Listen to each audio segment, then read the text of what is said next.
साहब की कुछ पंक्तियों को गुनगुनाएं। पहले मैं कहूँगा, उसके पश्चात आप लोग भी दोहराएं। मात पिता गुरुदेव को करिए नित प्रणाम। मात पिता गुरुदेव को करिए नित प्रणाम। इनके आशीर्वाद से बन जाए सब काम। इनके आशीर्वाद से बन जाए सब काम। जो तू आया जगत में तो ऐसा कर दे।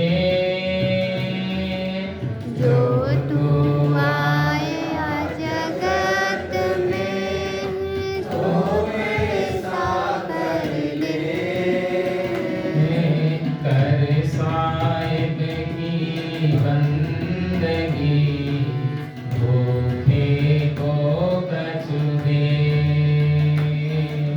कर साहिब की बंदगी भूखे को कछु दे। धन रहे न यौवन रहे गाँव ना ठाम। धन रहे न यौवन रहे गाँव न ठाम। कबीर जग में जस रहे कर दे किसी का काम। कबीर जग में जस रहे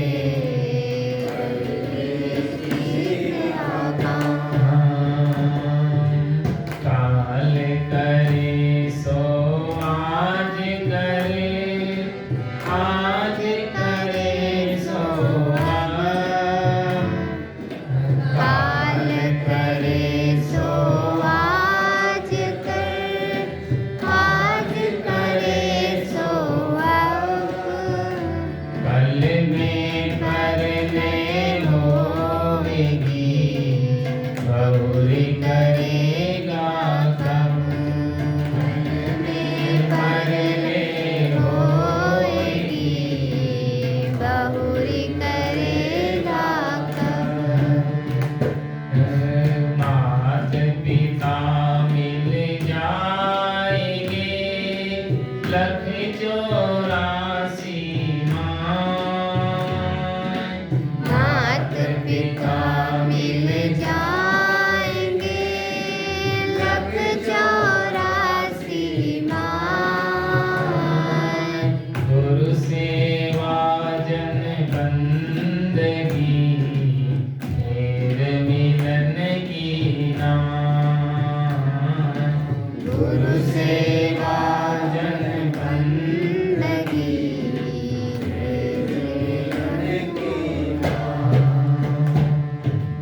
बोलिए सद्गुरुदेव की जय।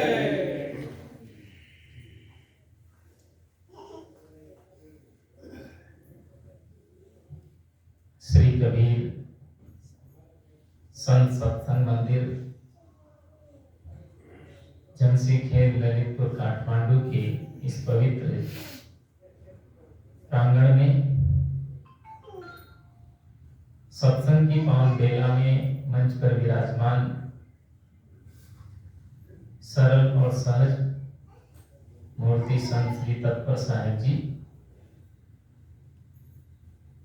वंदनीय संत समाज, सत्संग प्रेमी सज्जनों, श्रद्धा मूर्ति देवियों और प्यारे बच्चों,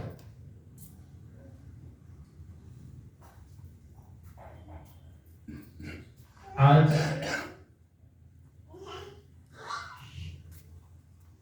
स्वर्गीय श्री ध्रुव सिंह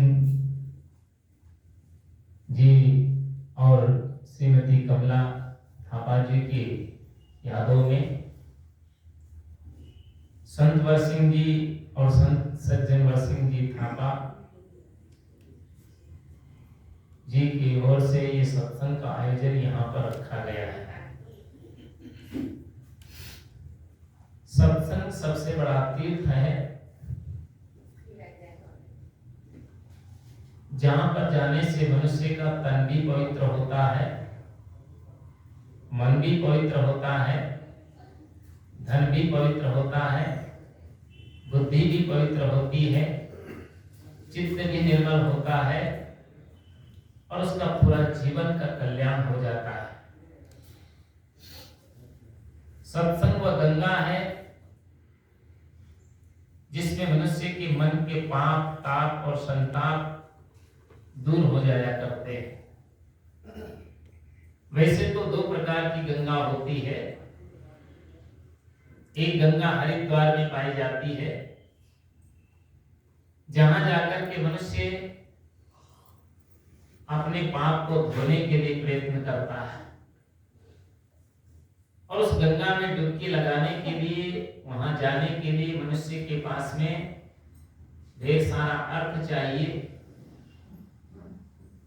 शरीर में शक्ति भी चाहिए और साथ साथ में सावधानी भी चाहिए। अगर सावधानी नहीं होती है तो लोग तीर्थों में जाकर के भी ठगा जाते हैं और परेशान होकर के लोग आते हैं। इसलिए जो है तो तीर्थ में जाने के लिए सावधानी भी बहुत आवश्यक हुआ करती है। एक बार एक राजस्थानी वहां तीर्थ में चले गए और जब वहां गए और जाकर के उन्होंने गंगा में स्नान करने की चेष्टा की, कपड़े उतार करके घाट पर जाकर के अपना डुबकी लगाना चाहते थे। इतने में वहां पर बैठा हुआ एक पंडा जी उनके पास में आया और आकर के कहता है कि अगर आप यहाँ स्नान करोगे तो तुमको भाड़ा देना पड़ेगा। उन्होंने जाट जी ने कहा कि ट्रेन में भाड़ा लगता है, बस में भाड़ा लगता है, टैक्सी में भाड़ा लगता है, क्या गंगा स्नान करने का भी भाड़ा लगता है? उन्होंने कहा जब टैक्सी में भाड़ा दे सकते हो, ट्रेन में भाड़ा दे सकते हो, बस में भाड़ा दे सकते हो, तो क्या गंगा स्नान का भाड़ा नहीं दे सकते? लेकिन वो भी बहुत होशियार व्यक्ति था। उसने कहा कि गंगा तो पावन करने वाली है, मैं कहीं भी जाकर के अपना स्नान कर सकता हूँ, डुबकी लगा सकता हूँ। और उस घाट को छोड़ करके वो दूसरे घाट पर चला गया और ऐसे घाट पर पहुंचा जहां पर कोई भी व्यक्ति नहीं दिखाई दे रहा था। वहां जाकर के उन्होंने अपना स्नान करने के लिए कपड़े उतारे और कपड़े उतार करके और जैसे ही उसमें गंगा में डुबकी लगाया, इतने में वहां पर एक पंडा जी आ गए और पंडा जी जब आ जाते हैं तो देखा कि यहाँ भी जजमान है। तो जजमान को देख करके बड़ा खुश होता है। अब खुश होकर के पंडा जी ने सोचा कि अब क्या करें। उनके पास कोई तिलक की व्यवस्था तो थी नहीं, चंदन की व्यवस्था थी नहीं, तो एक पत्थर के ऊपर पत्थर को घिस करके और तिलक तैयार किया। और जब तिलक तैयार हो जाता है तो जैसे वो किनारे आते हैं तो मंत्र बोल के उनके तिलक निकाल देता है। क्या मंत्र बोलता है पंडा जी कि ब्रह्म वचन प्रमाण और गंगा जी की रेत को तू चंदन करके मान, ऐसा कह करके उनको तिलक निकाल देता है। वो जाट जी भी बहुत होशियार थे। उन्होंने सोचा कि अब तो कुछ देना तो पड़ेगा ही। जब इन्होंने तिलक निकाल दिया तो तिलक निकलवाने का मतलब होता है कुछ देना पड़ेगा। जैसे यहाँ हमारी सुमन दीदी जिसको तिलक निकालती है तो वो उसको कुछ दे देता है ऐसे ही जो है तो जैसे ही उन्होंने उसको तिलक निकाला तो जाट जी ने सोचा भी इनको कुछ देना पड़ेगा। तो उन्होंने सोचा मैं इनको दूं तो क्या दूं। तो उसी में एक जल में गंगा में एक मेंढक कूदा, उस मेंढक को अपने हाथ में दबा लिया और दबा करके और पंडित जी को बुलाया और कहा कि दीजिए दान। उन्होंने सोचा कोई गुप्त दान दे रहा होगा और गुप्त दान महादान होता है। तो पंडित जी के हाथ में हाथ धर करके जो है तो वो भी मंत्र बोलता है। पंडित जी ने भी मंत्र बोला था। क्या बोला था? तिलक निकालते हुए कि ब्रह्म वचन प्रमाण और गंगा जी की रेत को तू चंदन करके मान। इसी प्रकार से जो है तो जाट जी ने भी उसके हाथ में हाथ धर करके और मंत्र बोला कि जाट वचन प्रमाण और गंगा जी की मेंढकी तू गौ करके मान। बोला ये तो मेंढक है। बोला जब आपकी रेत चंदन हो सकती है तो मेरी मेंढक भी जो है तो गैया हो सकती है। कैसे कैसे लोग हथकंडे अपनाते हैं, इसलिए जीवन में सावधानी की बहुत बड़ी आवश्यकता हुआ करती है। इसीलिए संतों ने कहा कि सच्चा तीर्थ क्या है? वो सत्संग है।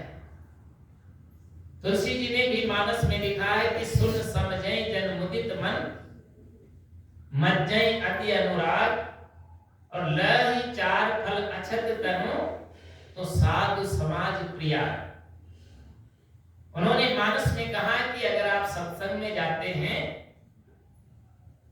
और सत्संग में बैठ करके आप संतों की वाणी श्रवण करते हैं, सत्संग की चर्चा श्रवण करते हैं, ज्ञान की चर्चा श्रवण करते हैं, तो सुन समझें, सुनने के बाद उसको प्रेम के साथ में आप समझिए भी।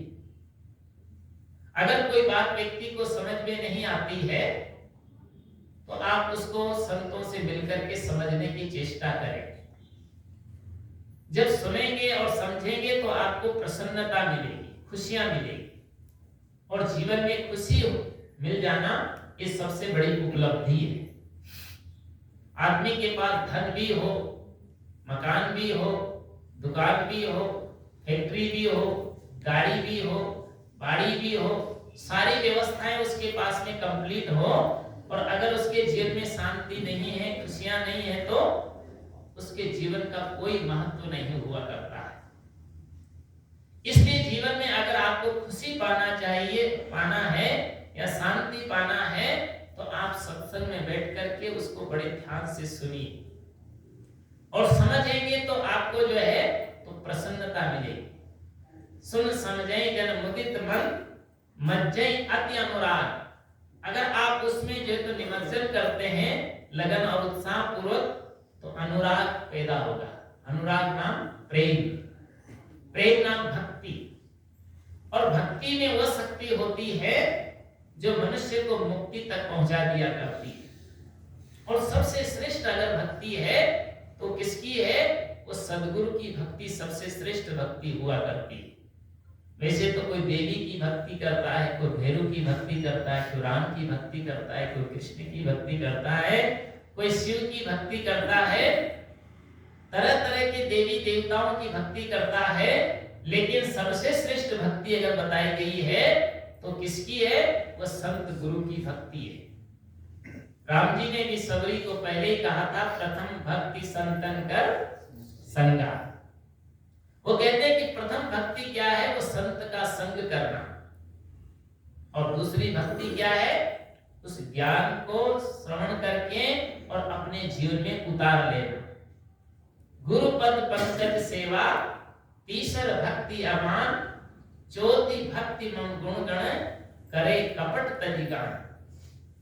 गुरु का दिया हुआ जो ज्ञान है वो मंत्र होता है। एक मंत्र तो जब गुरु दीक्षा देते हैं, वो जो मंत्र दिया जाता है वो तो मंत्र होता ही है, लेकिन गुरु के द्वारा जो भी ज्ञान दिया जाता है उसे मंत्र स्वरूप समझ करके उसका अनुसरण हर साधक को करना चाहिए। इसीलिए कहा है कि अमंत्र मक्षरम नास्ति, नास्ति मूल मनोसदम, अयोग्य पुरुषो नास्ति, योजे कस्तत्र दुर्लभ। दुनिया में ऐसा कोई अक्षर नहीं है जो मंत्र नहीं हो सकता है, और ऐसी कोई जड़ी नहीं है, ऐसा कोई घास नहीं है जो औषधि नहीं हो सकती, और ऐसा कोई अयोग्य पुरुष नहीं है, मनुष्य नहीं है जो महान नहीं हो सकता है, लेकिन योजे कस तत्र दुर्लभ है।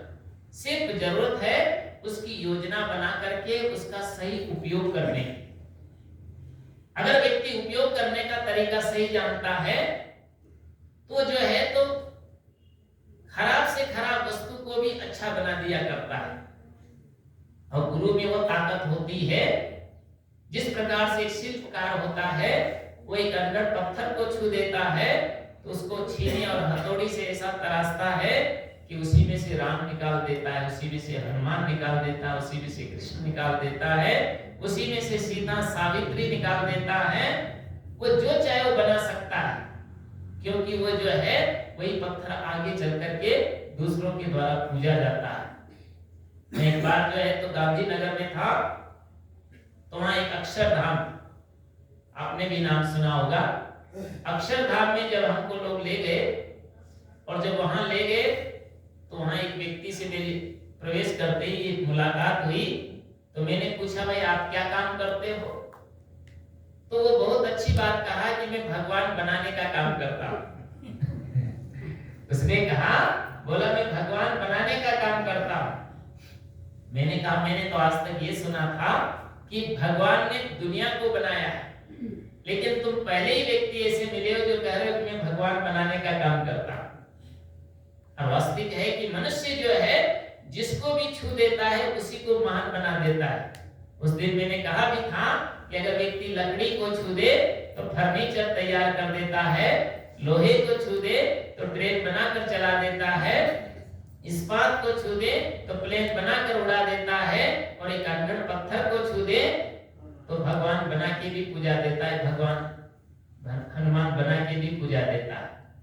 लेकिन अगर मनुष्य की नियत बदल जाए तो वो बेच करके भी सफा कर जाता है।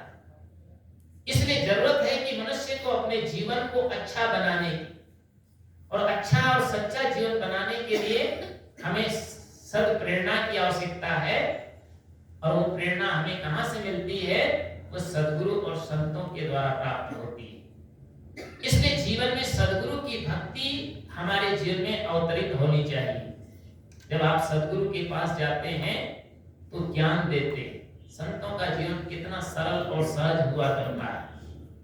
उनका जो दर्शन मात्र से ही व्यक्ति को शांति मिल जाती है। जैसे कोई आदमी धूप से तपा हुआ होता है और किसी वृक्ष की छाया पा जाता है तो उसको स्वाभाविक ही शीतलता मिल जाया करती है। इसी प्रकार से जब संसार से मनुष्य का मन उबता है, डूबता है, परेशान होता है, अगर वो किसी संत के पास जाकर के बैठ जाता है तो उसके जीवन में स्वाभाविक ही शीतलता प्राप्त हो जाया करती है। क्यों? क्योंकि वो सत्य का ज्ञान जो है वो साधकों को बता दिया करते हैं। क्योंकि संसार में असत्य और सत्य दो ही चीज है। जो चीज नाश होने वाली है, जो चीज छूटने वाली है, जो टूटने वाली है, जो विनसने वाली है, जो विखंडित होने वाली है, वो सारी की सारी चीजें जो तो असत्य है। लेकिन सत्य क्या है? जो कभी टूटती नहीं, छूटती नहीं, बिछुड़ती नहीं, विखंडित नहीं होती, विनाश जिसका नहीं होता है, वो वस्तु सत्य है। और वो सत्य क्या है? वो हमारी चेतना। इसीलिए कहा सत्य में वे स्वर लोके सत्य धर्म सदाश्रित सत्य मूलानि सर्वाणि और सत्यन्न नास्ति परम पद है। सत्य ही ईश्वर है। ईश्वर कहीं अलग नहीं है। जिससे ईश्वर को मनुष्य बाहर तलाशता है या बाहर ढूंढता है, वो बाहर नहीं है, वो सत्य ही ईश्वर है। और सत्य क्या है? वो हमारी चेतना है, हमारी आत्मा है, जिसका कभी भी विनाश नहीं होता। और सत्य पर ही धर्म आधारित है। धर्म कोई अलग चीज नहीं है। जो सत्य का अनुसरण करता है, वास्तविक में वही सच्चा धार्मिक है। वैसे तो धार्मिक होने के लिए लोग अलग अलग परिभाषाएं देते हैं। धर्म को भी लोगों ने बांटने का काम किया है, हिंदू, मुस्लिम, सिख, ईसाई, बौद्ध, जैन। लेकिन ये धर्म नहीं, ये धर्म पर चलने के रास्ते बनते भी हैं और बिगड़ते भी। लेकिन धर्म कभी बनता बिगड़ता नहीं है, वो सबके लिए समान रूप में हुआ करता है। इसीलिए किसी ने कहा भी है कि धर्म हिंदू बौद्ध है, धर्म मुस्लिम जैन, धर्म चित्त की शुद्धता, धर्म, शांति, सुख, चैन, जिसके धारण करने से हमारे जीवन में सुख मिले, शांति मिले, आनंद मिले, जीवन का कल्याण हो, उस पथ पर चलने से हमारा जीवन का उद्धार हो सके, वही सच्चा धर्म है। और उसका अनुसरण करने वाला ही सच्चा धार्मिक हुआ करता है। इसलिए हमें धर्म का अनुसरण करना चाहिए। तो सत्य से बढ़कर के कोई दूसरा धर्म नहीं होता। धर्म न दूसर सत्य समान। तो सत्य मेवेश्वर लोके सत्य धर्म सदाश्रित सत्य मूलानि, सबका मूल सत्य। और सत्य वह है जिस परम पद का कभी भी विनाश नहीं होता है, वह है हमारी चेतना। उस चेतना का अस्तित्व को जब व्यक्ति पहचान लेता है तो फिर उसको कहीं भटकना नहीं पड़ता है। इसलिए कबीर साहब ने कहा है, जाको ध्यान धरे विधि हरिहर, मुनिजन सहस 88, और सो तेरे घटमाए विराजे परम पुरुष अविनाशी। जिसका ध्यान ब्रह्मा, विष्णु और महेश भी धारण करते, 88,000 ऋषि मुनि भी धारण करते हैं। और जाको ध्यान धरे विधि हरिहर, मुनिजन सहस 88, सो तेरे घटमाए विराजे परम पुरुष अविनाशी। वो श्रेष्ठ पुरुष, परम पुरुष जो अविनाशी है, वो तो आपके अंदर ही बैठा है। अंदर कहना भी एक तरीका है, वो आप स्वयं हैं। जब ये भाव आपके दिल में जग जाएगा तो आपके चित्त में कभी कोई प्रकार का दुख नहीं होगा, कभी आपको चिंता और कभी कमी खटकेगी नहीं। इसलिए व्यक्ति को अपने ओर लौटने का काम करना चाहिए। इसलिए सद्गुरु का जो ज्ञान है, उस ज्ञान को हमें अपने जीवन में अनुसरण करने के लिए तटस्थ होना चाहिए। तो हमारा जो है सत्संग में बैठने से तन भी पवित्र होगा, तन को भी हमें पवित्र करना चाहिए। उस सेवा के द्वारा पवित्र होता है। इस शरीर से आप सेवा करिए, जितना भी बन सके आपको जो है तो शरीर से भी सेवा करना चाहिए, मन से भी सेवा करिए। मन को भी आप जो है तो सेवा में लगाइए, शुभ चिंतन में लगाइए, समाज के कल्याण के प्रति सद्भाव रखने में लगाइए, तो आपका मन भी पावन होगा। और आपका जो वाणी है, उस वाणी से भी दूसरे की भलाई का काम करें। किसी को जो है परेशान करने के लिए आप तैयार न रहें। कितने लोग होते हैं अपनी वाणी से भी दूसरों को परेशानी पैदा करते रहते हैं, दूसरों को तकलीफ पहुंचाते रहते हैं। इसलिए कटु कठोर न कर करके सबको मधुरता से पेश आइए। चाहे आप पत्नी हैं, पति हैं, पिता हैं, पुत्र हैं, भाई हैं, पड़ोसी हैं, आप जिस स्थिति में हैं वहां रह करके जो है आप बड़े आदर के साथ में दूसरों से अपनी वाणी के द्वारा भलाई का काम करें और मधुरता से ही पेश आए। किसी को तीखे शब्दों का प्रयोग नहीं करें, ये हमेशा निरंतर याद रखिए। तो वाणी से भी दूसरा का भलाई का काम करना चाहिए। कोई आदमी दुखी है, अगर आप उसको जाकर के थोड़ी भी अच्छी प्रेरणा देते हैं तो वो जीवन में दुख से मुक्त हो जाता है। संत क्या देते हैं? कुछ देते नहीं है, वो अपनी वाणी के द्वारा उसका मार्ग दर्शन कर देते हैं, उसको राह दिखा देते हैं। तो भटके जीव जो है तो सही रास्ते पर चल करके अपना जीवन को आनंद से गुजार पाते हैं। और धन से भी मनुष्य को सेवा करनी चाहिए। धन का भी उपयोग आप पुण्य में कर लीजिए, सेवा में कर लीजिए। कहीं दीन दुखी हैं और अभाव ग्रसित हैं, या कहीं न कहीं अपने धन का सदुपयोग करना चाहिए, उसका दुरुपयोग मत करिए। आप गलत मत खाइए, गलत मत पीजिए, गलत मत जिए। ये हमेशा हमें याद रखना है। अपने जीवन को स्वस्थ भी रखना है और मस्त भी रखना है। तो आपका जीवन बिल्कुल शाकाहारी हो, सदाचारी हो, संस्कारवान हो और विवेकवान हो, तो आपका जीवन जो है तो खुशियों से भरा रहेगा। इसलिए जीवन में ऐसी चीजों का कभी प्रयोग नहीं करें जिससे हमारे तन का भी विनाश हो, परेशानी पैदा हो, और जिससे हमारा धन का भी नाश हो और साथ साथ में परिवार में भी कष्ट पैदा हो। ऐसी चीजों का जीवन में कभी प्रयोग नहीं करें। तो सद्गुरु और संतों का सत्संग करने से हमको ये सही प्रेरणा मिल जाती है। दूसरी बात क्या है, आप ये जो थापा परिवार है, ये तो पहले से जो है तो यहाँ भक्ति लाने का इनको सबसे बड़ा श्रेय जाता है, क्योंकि यहाँ पर जो है तो सद्गुरु विशाल देव का पदार्पण हुआ। उसके पूर्व में जो है तो यहाँ से जो है तो श्री मीन बहादुर जी हुए, नेत्र बहादुर जी हुए, और इधर से जो है तो वीर बहादुर जी हुए, ये इधर चित्रध्वज जी हैं, ढकलध्वज जी है, और उनका पूरा परिवार जो है तो भक्ति से ओतप्रोत रहा। प्रेम बहादुर जी थे, उन्होंने जो है तो प्रयास करके यहाँ सद्गुरु विशाल देव को यहाँ पदार्पण कराया, और सद्गुरु विशाल देव महान संत थे। उनके तो दर्शन मात्र से ही लोगों के जीवन में एक निराला आनंद और शांति प्राप्त हुआ करती थी। उनके आने से यहाँ पर जो है तो नेपाल काठमांडू में भक्ति का जो है तो एक नई चेतना जागृत हुई और एक विशाल कबीर पंथ का साम्राज्य बढ़ा, और आज भी जो है उसका जो है तो ये देन है। तो जीवन में हमको याद रखना है कि उस परंपरा को हमें अखंडित रखने के लिए उसको आबाद गति से जो है तो जारी रखना चाहिए। आज भी देखिए संत वर सिंह जी हैं, सज्जन वर सिंह जी हैं, इन्होंने जो है तो अपने माता जी की, पिताजी की यादों में इस सत्संग का आयोजन रखा है, और सत्संग में सब एकत्रित होने से सबके दिलों में सद्भाव जागृत होता है, और सद्भाव जब व्यक्ति में होता है तो एक दूसरे से मिलन होने से एक दूसरे को खुशियां भी मिला करती है, और यही जीवन का सार है। इसलिए हम सबको भक्ति से ओतप्रोत रहना है।